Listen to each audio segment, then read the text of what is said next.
Hey, Thrive Loud fans, Lou Diamond here. You know, video continues to be such an integral part of marketing and messaging your business.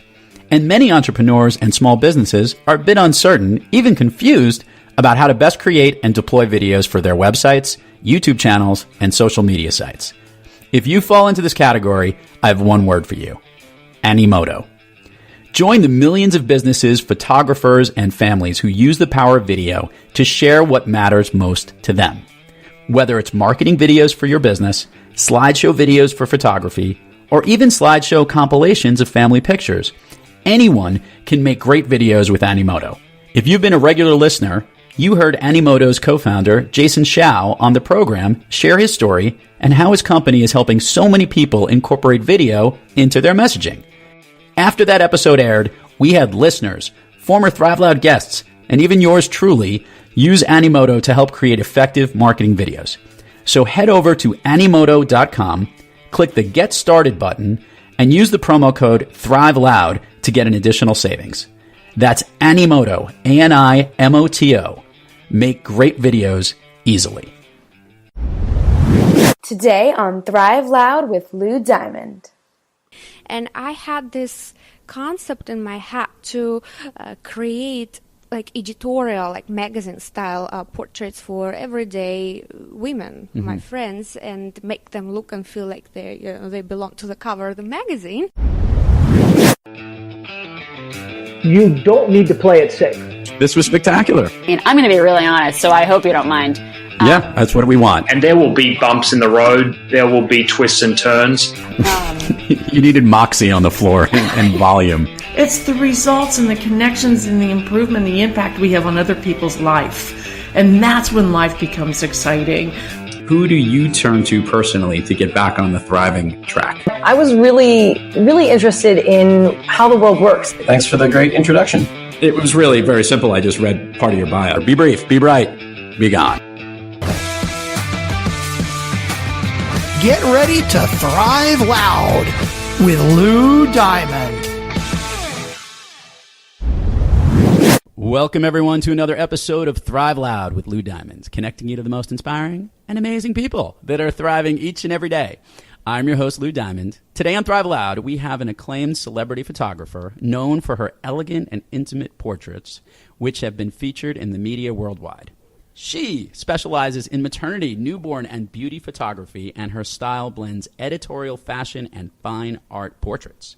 Her signature look has attracted global dignitaries, public figures, and celebrities. She is also a speaker, sharing her story as an immigrant to one of the world's leading photographers. She's also founded the Lola Melani Fund, her charity that supports mothers, expectant mothers, caregivers, and their families who have experienced life-altering challenges, reclaim their inner strength and courage by rebuilding their confidence. Thrive Loud listeners, Lola Melani. Lola, how are you today? Very good, thank you. Excellent. This is really cool. We are in your studio, yes, which is really cool because most of the time I do the interviews remotely, and I don't have an opportunity to actually get to be face-to-face. And we're going to let the listeners know that she was a little nervous to be here, but you shouldn't be nervous. We're just having a chat. You know that, right? Okay. So it's a beautiful studio. We see tons of beautiful work, incredible imagery, and you have an interesting story. So I kind of want to start this off by hearing a little bit about how did we get here? How did all of this start, and where did it start from? All right. So I'm originally from Russia. Okay, what part of Russia? I'm from the central part. It's called the Urals, where the border between Asia and Europe is. That's where I'm from. Excellent. From an industrial city of about 2 million people. And as a kid, I have always, when I was growing up, I have always been very artistic. I was playing piano, composing music, poems. I was singing, I was drawing, but my creative side had never really been released to the full potential. So until after I moved to America. When you were in Russia? Yeah, I was in Russia, I was, it was like all hobbies, but as being a good girl of Russian parents, I wanted to do what they wanted me to do, and they wanted me to go to get an economics degree and work in an office and in in a corporation or a good company. So that's what I did. And then I moved to America, and I got myself in school, and I was doing what my parents wanted me to do, to get a business degree. When did you move to the States? 2004. Okay, 2004. Yeah. And when was the first time you picked up a camera? That's the story. Oh. Story goes on. So I was a student. I was studying business, and I was going to hopefully get a job and settle for life and work 9 to 5. And then I had a roommate, and I was taking pictures on that old Kodak camera, where you print them in Walgreens. Yeah. And I printed them, and one night I showed her, and she was like, "Oh my God, you have a good eye. You should really consider photography." And that just kind of like got stuck to the back of my head, and that was it. And every day I was thinking about it. Oh, maybe I do have a good eye. Maybe. So, that led me to getting my first camera in 2006, okay. Semi-professional Canon, and I started taking pictures of everything. So I was going to say, you started taking pictures of sights, scenes, or people? Both. Okay. Leaves, trees, insects, people, animals, anything that I saw that attracted me. And I was kind of trying to see what is it that I have. Okay. Yeah. How did you, so in exploring this now new hobby, and it's starting to become a little bit of a passion of yours, were you enjoying the way that you felt when you were, was it the process of taking the pictures and capturing the image, or seeing the end result? I think it was both. Okay. Yeah, I was just I was mesmerized by all the lighting and what comes out of my camera, and then I found that I spend all my free time exploring computer, Photoshop, learning online, reading books, and every single money that I was making, actually, I started working 9 to 5, and I hated it. I hated it. In some corporate hotel office.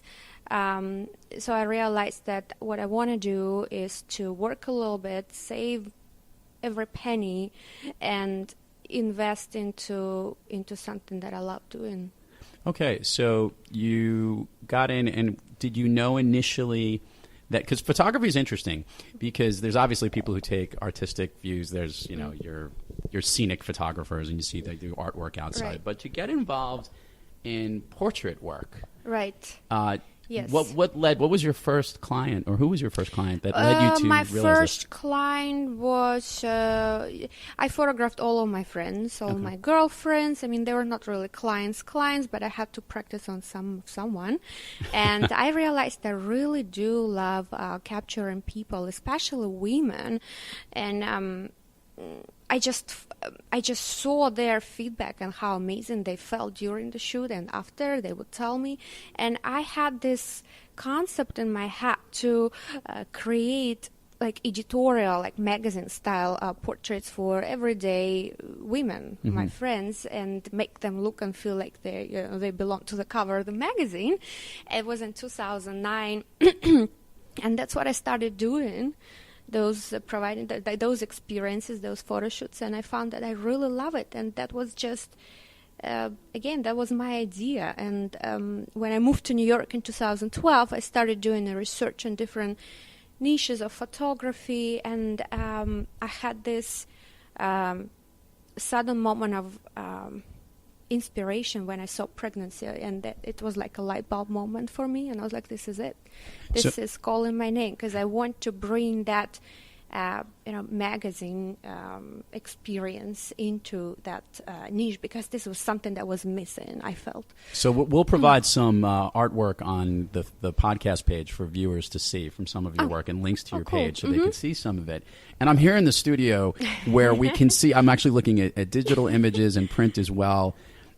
She has, this is not only just an eye, but it is some of the most beautiful work you've ever seen, both from women who are in the pregnancy stage, and then we have the babies thereafter. Oh, yeah. So talk about an experience. If someone's coming to you, are women, when they're pregnant, say, I want to be photographed right now at this moment in their life? How does that connection between knowing to go to Lola Melani and them begin? How do your clients find you? Oh, that's the question. How do my clients find me? Well, when I was nobody and nobody knew about me, I tried to find people to photograph, and I would go online or on Facebook, and who knows anybody who is in New York, please let me know. I would love to do a shoot free of charge. Anybody, baby, pregnancy, and that's how I found a few people, and then it started like a snowball. They would tell about me, and then their friends would come to me, and then I created a small website portfolio, put it online on Pinterest, and women started coming from everywhere. So not only just regular women, but you've had lots of famous people come through your lens, if you would. Yes, that's true. But you see, to me, they're just regular people. That's true. They treat your friends like rock stars and your rock stars like friends. Absolutely. And I worked for about 3 years in my Brooklyn apartment, like far, far away. Like an hour and a half train ride, and that's how I started. And I photographed about 300 women there. And a few years later, I decided I never Googled anybody, I'm not really familiar with famous people or pop culture of America. And then I decided to Google some of my clients just out of the interest. And I figured out, oh my God, I had like politicians and their wives come and sit, on that little couch in my tiny little Brooklyn apartment. Athletes.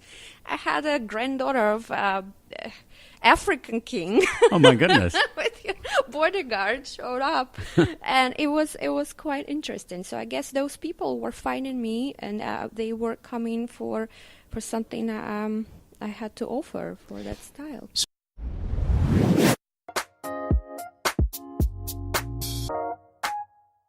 Hey Thrive Loud fans, if you're enjoying how Lou is connecting with this guest in this episode, then just imagine how impactful he can be in person. As an international speaker and consultant, Lou Diamond is all about getting organizations to thrive through the power of connecting. To learn more about how you can have Lou speak at your company, your conference, or your event, head on over to loudiamond.net and click the Book Lou Diamond link to learn more. He'll truly get everyone to thrive loud. Okay, back to the show.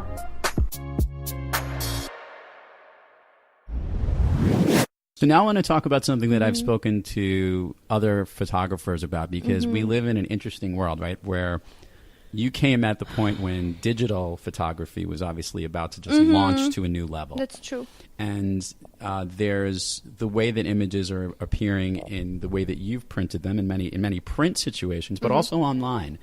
Can you talk a little bit about how you think about the end product after you take great artwork, how you position the work itself? Are you thinking ahead of time, this is going to be a portrait that sits on a wall? Yes, absolutely. That's how I feel. And when I shoot, I do it from this perspective. I always think of,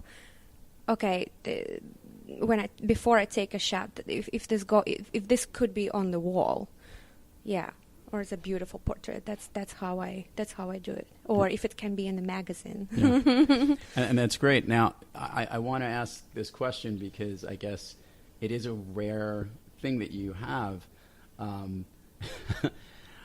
Some of these look like they just came out of the delivery room and then they said, we're going to Lola's studio. I mean, it sounds like, it almost just feels like within minutes that they're born. This is some really newborn images I'm looking at here. Really newborn. It's done between the first 6 to 12 days. Oh, wow. Yeah. Do you pre-plan this stuff beforehand? Yes, we pre-plan. Of course, you have to be flexible because things happen a little bit earlier or later. So we have to be ready to move the schedule around for those clients. That's why You're going to have to move the studio. Challenging. We're going to have to move the studio closer to the maternity ward. I think. Yeah. So, that's definitely, that's fun. But at the same time, it's quite a challenge. So what I do know is that what you described about somebody who, after you've taken their pictures, they feel great. You create an experience that they love that environment.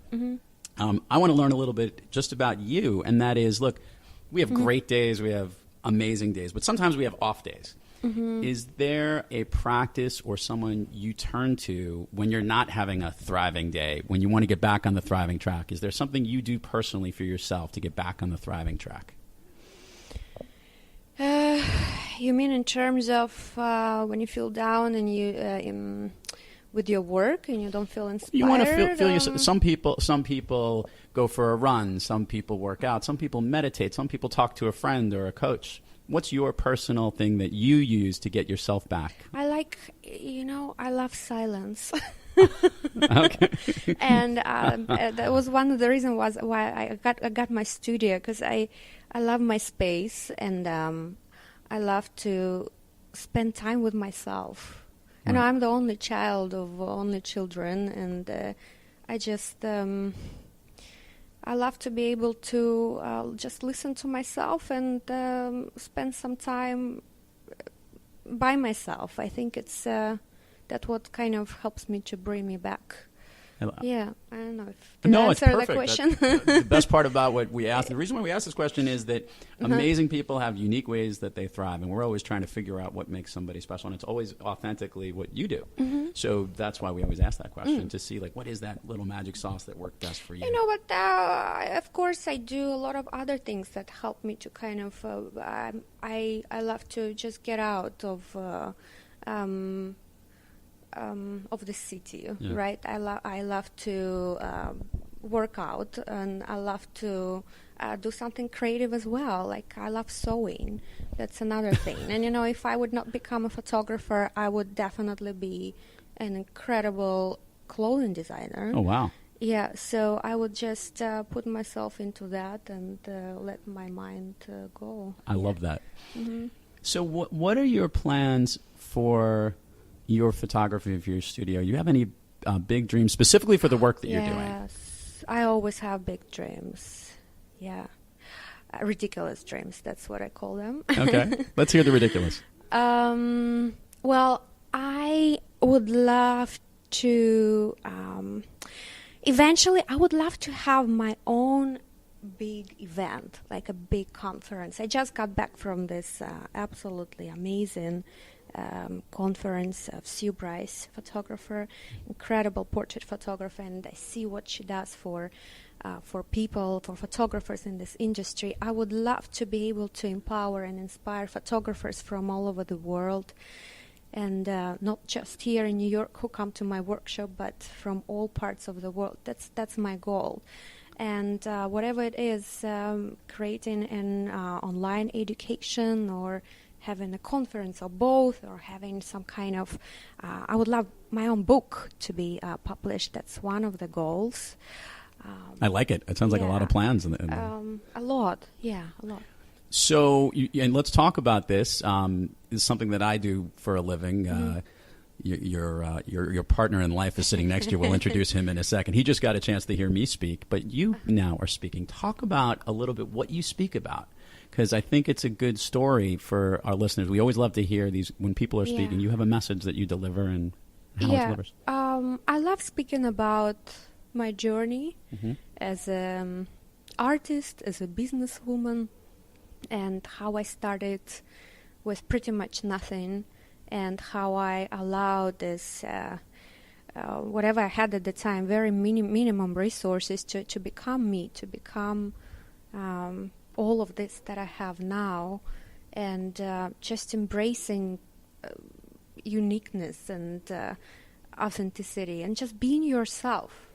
That's what helped me to get where I am. I love it. I'm just laughing because being, it's always fun when I get to be in a studio and I get to see the environment that someone works in. I just can't imagine what your parents wanted for you to work that 9-to-5 job and a desk job working anywhere. Because this is the exact opposite of what this would be. Yes, absolutely opposite. We're not too far from FIT. We're in that part of town in the city. It is, from a total, just to take a photography studio on steroids. That's what we got going on. We'll take some pictures of it and we'll make sure we put it up. I want to talk about something else, and I'm going to do this jointly here because we're going to introduce your other half here, Mr. Jason Kolkar. Jason, how are you? This is Lola's husband. Good morning. And you and Lola have put together an amazing initiative, and that is her foundation. Can you talk a little bit about what this foundation is about? Because I think that's great and also adds to all the great things that Lola represents. Yeah, so it started out because just seeing the effect she has on women and the amazing messages she gets every day. And I used to tell her, I said, what an amazing job to get that kind of recognition. I couldn't think of any other job. And she has women he'd reach out to who are being abused, stillborn babies, every possible disconnection, every possible issue. And she's almost like 90% of what she does is therapy. It's the connection she builds before the image to get them to, be vulnerable and be authentic. And so seeing that, we started doing work with Susan Komen and a few others, but we thought, and especially with the types of people she works with, we could do more good by starting our own nonprofit. So a year and a half ago, we started the process, and we're about to launch some programs in partnership with Ronald McDonald House. So, that's great. So we do maternal mental health training. Oh, great. We do creative arts therapy, and we do online community building. So those are the three things we do. No, that's spectacular, and I think it's awesome. Lola, I was going to say this, I guess. Let's use this as the chance to give the plugs for how people can find you, whether online, about the foundation, and in addition, talk about, I know you do workshops as well, some of those special things. So this is your chance to kind of open up and market all the things that you do. We'll have it in the show notes, but it comes better when you say it as well. Okay, sure. So how do people find me? I guess your website, your social media, all of those things. Oh, well, yeah, my website, which is lolamelani.com. Yeah. A lot of people now find me on Instagram, which is Lola Melani, and that's pretty much it. Okay. Yeah. We'll search it all there. For those, I guess, also, and anyone that's interested in using you as a photographer for this situation, whatever, that's where they can find you, and all the information absolutely. Is there. Okay, yes. perfect. I've got two more questions for you, which will be fun. By the way, you made it through. We're almost done here. I know this was so painful for you. What the listening audience does not know is that Lola is expecting. I know. And Jason as well, I guess. But Lola's the one carrying it all. So are there plans? I'm very curious. You said you would want to capture this lovely moment in your life for images and some of the pictures. How are you going to do this? It's funny because I think every single person, every photographer asks me about that. I don't really have an exact plan for that. Of course, I'm planning to capture that a little bit later when I'm around 7-8 months. But I think because I'm so picky as an artist, and I just think that I'm going to do it myself. You're going to need some kind of remote control, maybe. I will just set it up on the tripod. I set everything up, and I will let not Jason. Jason can't even press the button. I'm going to let my my team, creative artists who work with me, just press the button and take care of the whole process. I think it'll be great, and I think it'll probably the way your imagery is, I can only imagine it will be spectacular. It will be. So the signature question we always end every show with, and I know you're not a big pop culture fan, but I want to see where this goes. Are you a fan of the movies? No. You don't like the movies at all? Jason is a big fan of the movies. Is there a movie that you've liked your entire life? Some movie that's like, oh, that's my favorite movie. Okay, you see, like I can't answer that. No, actually, I'll switch it around. I'll ask this: do you have a photographer that you have looked up to, that is someone that has inspired you, that's someone else's work that you look at and say that's someone that has always stuck out as someone that has been your favorite artist? Yes, quite a few actually. I'm really drawn to the early fashion photographers, photographers of the 20th century. Irving Penn, Patrick de Marchelier, and Peter Lindbergh. I think those three are my idols. Excellent. I love it. You know, I can talk about photography more than about the movies. I'm sorry. No, it's perfectly fine. We always we get some interesting answers on there, and even no answers are even better. But anyway, Lola, this has been spectacular.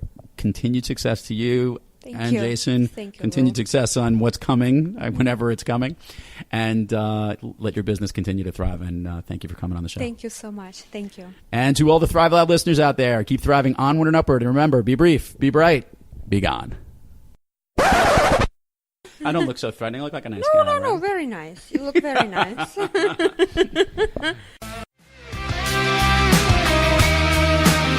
You've been listening to Thrive Loud with your host, Lou Diamond. Make sure to subscribe on iTunes, Overcast, or wherever you get your podcasts. And follow us on Twitter, Facebook, and Instagram at Thrive Loud. Or find us on the web at thriveloud.com.